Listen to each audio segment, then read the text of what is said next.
माननीय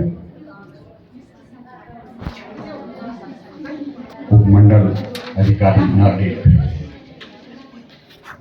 भवनगर पंचायत समिति अध्यक्ष मंच पर बैठे अन्य अधिकारीगण, समस्त नारी शक्ति जो यहाँ पर विराजमान है, मैं आपका अभिनंदन हार्दिक स्वागत करता हूँ इस अंतर्राष्ट्रीय महिला दिवस के अवसर पर। अभी तक आप लोगों ने काफ़ी लोगों ने महिला सशक्तिकरण के बारे में सबसे सुना।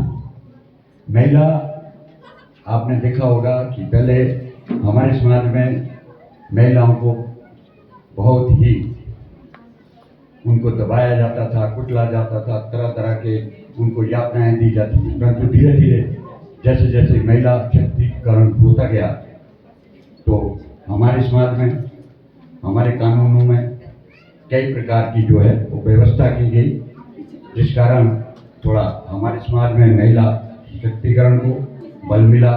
और ये सभी आप लोगों का, महिलाओं का जो आगे आए, और इस कारण जो है आज हम इस स्थान पर पहुंचे हैं कि आज हमारी महिला हमारे साथ कंधा से कंधा मिलाकर चल रही है।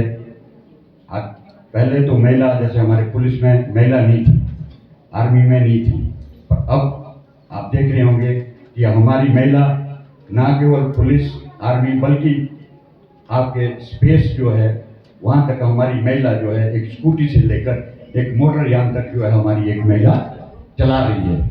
ये सब ये जो है हमारी जो सरकार की या हमारे जो हमारी पॉलिसियाँ हैं उसका ये सबका मैं आपको ज़्यादा इसके बारे में नहीं बोलूँगा। मैं आपको अपनी फील्ड के बारे में कुछ एक शब्द बोलना चाहूँगा।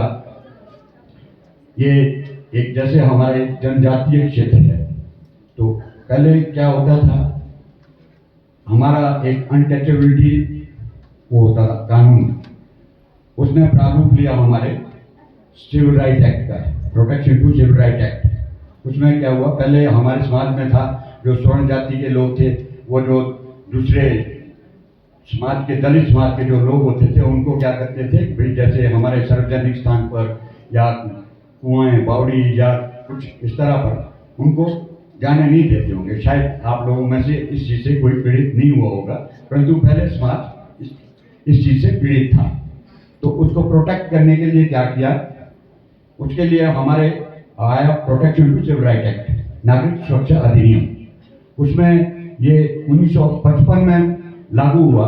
तो उसमें क्या किया, उसमें जो है जैसे धार्मिक मान्यताओं के आधार पर जो है कोई वो करता है किसी समाज से, तो उसके लिए उसमें सजा का प्रावधान हुआ। फिर सामाजिक उस पर जैसे अस्पताल इत्यादि में या सेवाएं देने से इनकार करता है। जैसे पहले कोई स्वर्ण जाति का लोग होता था, वो किसी दूसरे आदमी को बोलता था जो दलित समाज को होता था उसको कि भाई हम आप तुझे ये सेवा नहीं दूंगा। वैसे उसका प्रोफेशन था, पर वो क्या करता था, वो नहीं देता था। वो जो है उस कानून में ये जो है जब protection to civil right act आया तो उसके तहत जो है उसको कम किया गया। फिर उसके बाद ये जो है आपका जो protection to civil right act है, ये ज़्यादातर यहाँ की नॉर्म में ही होता है।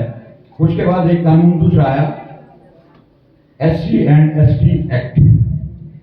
ये जो है अनुसूचित जाति एवं जनजाति अधिनियम, उनको जो है उनके अत्याचार के लिए जो है, फिर वो जो है जैसे आप लोग जनजाति में आते हैं, एक होता है अनुसूचित जाति, एक होता है अनुसूचित जनजाति। तो किन्नौर जो है वो अनुसूचित जनजाति में आता है। तो उसमें ये आप लोगों के लिए है कि भाई अगर कोई स्वर्ण समाज का आदमी, जैसे यहाँ आपका जो ट्राइबल में नहीं आता है, अगर कोई इस तरह का आदमी होता है या आपके प्रति कोई भी वो करता है, तो वो उसके लिए जो है उसमें सेक्शन 3 है एक में SC ST एक्ट की। ये 1989 में जब PCR protection to civil right act से नहीं बनी बात, तो सरकारों ने क्या किया, 1989 में फिर SC ST एक्ट को लाया गया। और ये था आप लोगों का दूसरा। अभी आज महिलाओं की बात हो रही है, तो मैं महिलाओं के प्रति महिलाओं को कुछ एक वो बताना चाहूँगा कि आज जो है महिलाओं की सुरक्षा के लिए बहुत सारे कानून बनाए गए हैं। स्पेशली जैसे मैं आपको आईपीसी की बात, आईपीसी नहीं सॉरी, अब जो है बीएनएस बन गई है, भारतीय न्याय संहिता। पहले आईपीसी थी, इंडियन पेनल कोड, अब क्या हो गया इसमें, अब जो है इसमें बीएनएस, भारतीय न्याय संहिता अब जो बन गई है। इसमें स्पेशल चैप्टर 5 जो है, जो इसका अध्याय 5 जो है वो स्पेशल ही महिलाओं के लिए है।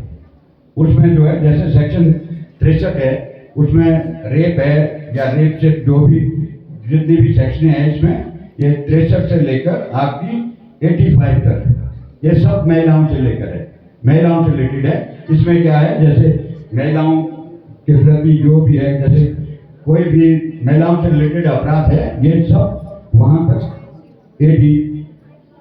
85 तक जो है ये सेक्शन हैं जो हमारी महिलाओं के लिए। और आप लोग कभी भी मैं ये बोलूँ कि भाई, खास करके मैं अपनी तरफ से कहना चाहूँगा कि आप लोग आगे आएँ, आप लोग वो ना समझे कि भाई हमारी कोई सुनने वाला नहीं है या कोई ऐसे है। और दूसरा एक पोक्सो एक्ट है, ये जो पोक्सो एक्ट है ये जो है prevention of child from sexual offences, ये जो है 1912 में जो है उसमें आया है कानून में। इससे पहले पोक्सो एक्ट नहीं था, इससे पहले हम आईपीसी में ही लेते थे। अब क्या हुआ, जो पोक्सो एक्ट है स्पेशली बच्चों के लिए, 18 साल से नीचे के बच्चों के प्रति जो भी अपराध होते हैं, जैसे कोई सेक्स से रिलेटेड या कोई दूसरे से रिलेटेड कोई छेड़खानी करता है या कुछ भी करता है, तो उससे रिलेटेड ये स्पेशल ही एक्ट पोक्सो एक्ट बना है। और ये ऐसा, जैसे आप लोग आंगनबाड़ी कार्यकर्ता हैं, अगर आप लोगों को पता है या कोई 18 साल से नीचे की लड़की या लड़का आपको कोई ऐसा बोल देता है कि मेरे साथ कोई गलत सेक्सुअल हरासमेंट हुई है या असॉल्ट हुआ है, तो अगर आप लोग उस चीज को छुपाते हैं, आप उस चीज को आगे नहीं लाते हैं, तो आप लोग भी इक्वल के जिम्मेवार हैं। इस कानून में ये प्रावधान है। जैसे मैं हूं, अगर मेरे पास कोई 18 साल से छोटे बच्चा आता है और मुझे बोलता है कि भाई मेरे साथ कोई सेक्सुअल हरास हुआ या असॉल्ट हुआ, तो वो मेरे पास आता है। अगर मैं उस चीज को दबाता हूं तो मैं बराबर की सजा का हकदार हूं जो वो करने वाला था। ये आप लोगों के ऊपर भी लागू होता है, ऐसा नहीं है मेरे ऊपर भी है, ये आप लोगों के ऊपर। आप एक सामाजिक कार्यकर्ता हैं, तो आपका दायित्व बनता है कि भाई अगर कोई ऐसा बच्चा है जिसके साथ कोई शारीरिक हिंसा हुई हो या असॉल्ट हुआ है, कुछ भी हुआ है, तो वो आप लोगों का दायित्व बन जाता है कि भाई आप उसको कानून की नजर में लाएं, है ना। और दूसरा आईपीसी की मैंने आपको बात कर ली। दूसरा है एक सीता एक्ट, ये सब महिलाओं के लिए है ना। तो इसमें क्या होता है कि जैसे किसी लड़की को या ब्राथल हाउस में ले जाते हैं, कुछ करते हैं, तो ये सब उसमें एक अलग अलग, उसमें बहुत सारे कानून है ऐसे कि भाई जिसमें जो है उसमें जो है वो बहुत सारे कानून हैं जिसमें महिलाओं की बात की गई है। ये मैं कुछ एक हेल्पलाइन नंबर आपको बताना चाहूंगा। जैसे वो मैंने हेल्पलाइन है 1051, कभी भी कुछ आपके कोई वो हो तो आप 10 कानून पर बात कर सकते हैं। साइबर सेल, साइबर क्राइम से रिलेटेड हेल्पलाइन 1930 है। एक गुड़िया हेल्पलाइन नंबर बहुत पहले 2016 में ये जारी किया गया था, शायद तब आपको पता होगा, है ना। दूसरा जो एवरग्रीन हेल्पलाइन है 112, कहीं भी पता ना लगे तो 112 आपको सबको पता होगा। 112 में आप कंप्लेंट वो हमारे पास ही आएगी, पुलिस के पास। तो हम कोशिश करते हैं कि भी हम आप लोगों की, और ये हेल्थ से रिलेटेड 108 है और सीएम हेल्पलाइन वगैरह है, बहुत सारी हेल्पलाइन है। अब दूसरा मैं आपको एक चीज और कहना चाहूंगा जो आजकल बहुत ज्यादा हो रहा है, साइबर क्राइम से रिलेटेड। साइबर क्राइम, लोग इतने चंद्रे हो गए हैं जो साइबर क्राइम करने वाले, जैसे यहाँ एक वो नाटक के जरिए बताया, लड़कियां बता रही थी कि भाई ऐसा है, आंगनबाड़ी कार्यकर्ता होती है भी आपको पैसे मिलेंगे, वो मिलेगा, इतना मिलेगा, पर्ची चुपड़ी है, सही बात है। पर लेकिन जो आंगनबाड़ी, वो जो साइबर सेल वाले हैं, वो क्या करते हैं, वो पता नहीं कहाँ से वो साइबर का वो उनका डाटा लेके वो आप लोगों को, जो प्रेग्नेंट महिला होगी उसको झांसे में ले लेती है। तो कृपया करके वो उसको बोल रही कि मैं आंगनबाड़ी कार्यकर्ता बोल रही हूँ। वो उसको मैंने कई बार देखा, हमारे हुआ कि भाई मैं आंगनबाड़ी कार्यकर्ता बोल रही हूँ, भाई आपकी प्रेगनेंसी है और आपको इतने पैसे मिलने हैं, आपको एक OTP आएगा, तो आप वो मुझे दे देना। आपने जिस टाइम OTP, आप बिना किसी के साथ OTP, ना आपको बैंक बोलता है, ना कोई आदमी बोलता है, आप अपना OTP किसी के साथ शेयर ना करें। मेरा आप सभी से ये निवेदन है कि बिना उसके वो ना करें OTP। दूसरा, हम आजकल जो है, आजकल किसका जमाना हो गया, मोबाइल का। हम अननेसेसरी बिना काम के, मैं नहीं बोलता हूँ कि ये काम की चीजें है, इसकी सुविधा बहुत है, बड़ा अच्छा काम करता है, पर लेकिन कुछ एक आदमी क्या करते हैं, अननेसेसरी इसमें, जैसे कोई फेसबुक फ्रेंड का मैसेज आ गया या कुछ आ गया या वीडियो कॉल आ गई अननोन, जब तक कोई आपका नोन ना हो, कृपया करके आप अननोन नंबर की वीडियो कॉल या व्हाट्सएप कॉल ना सुने। उससे आपको कई बारी उसका बहुत बुरा वो बढ़ता है। उससे क्या होता है, कई बारी आपको क्या कर लेते हैं, डिजिटल अरेस्ट एक चला है आजकल।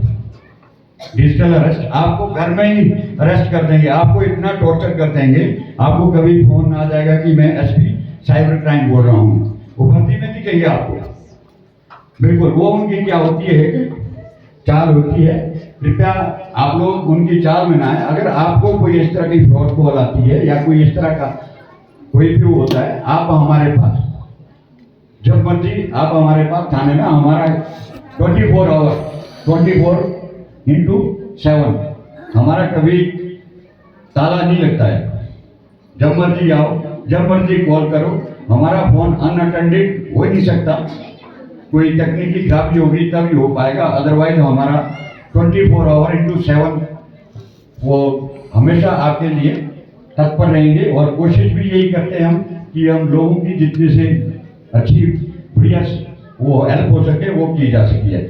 और दूसरा, मैं आपको, यहाँ तो चलो हमारे नहीं है, लेकिन आपने देखा होगा आए दिन कई बारी आपको यहाँ आपसे फेसबुक पर या व्हाट्सएप पर आपसे फ्रेंडशिप कर लेंगे, तो आपको झांसे में लाके आपको अगवा कर लेंगे या आपको भगा ले जाएंगे। और आपका जो आजकल का जो जमाना है, आजकल जो ऑर्गन है, जो हमारे ह्यूमन पार्ट्स हैं, आपको रेस्ट करके आपको क्या कर दिया जाएगा, वहां वो कर लेंगे और आपका या तो मर्डर कर देंगे या फिर आपका जो है कोई ऑर्गन निकाल के उसको भेज देंगे। तो मेरा आपसे ये सभी से विनम्र निवेदन है इस मंच से कि आप लोग इस साइबर ठगी से और अपने प्रति जो अपराध हो रहे हैं उनके प्रति आप सिर झुका के मत रहिए। आजकल जो है नारी, आप आगे आए, जो अगर आपके साथ वो हरासमेंट होती है या कुछ भी होता है, घर में घरेलू हिंसा है, ये घरेलू हिंसा अधिनियम एक आया हुआ है, उसमें हम परिवार को कभी तोड़ने की बात नहीं करते हैं। आप हमारे पास आएंगे, हम घरेलू हिंसा में क्या करते हैं, पहले एक रिपोर्ट लिखते हैं छोटी सी, ठीक है, जो आपने बोला मेरे पति ने मारा पीटा जो भी है, हम क्या करते हैं, घर को एक बार काउंसलिंग कराते हैं। हम उसको काउंसलिंग के लिए क्या भेजते हैं, इनको CDPO साहब को भेजते हैं। तो ये क्या करते हैं, आपको पता है, सभी को भी ये काउंसलिंग करवाते हैं। अगर वहाँ नहीं बनती है बात, तो उसमें फिर वो जो है आपका जो केस है वो आगे जाएगा कोर्ट में। वहाँ जो है आप खर्चे का दावा, आप वहाँ से खर्चा वगैरह ले सकते हैं। तो इस तरह वो जो है उसमें उसका प्रावधान है कानून में। तो मैं ज़्यादा न बोलता हुआ यहीं पर अपनी वाणी को विराम देता हूँ। धन्यवाद सामाजिक न्याय एवं अधिकारिता विभाग का, जिन्होंने मुझे यहाँ बोलने का मौका दिया। धन्यवाद। जय हिंद, जय भारत, जय हिंद।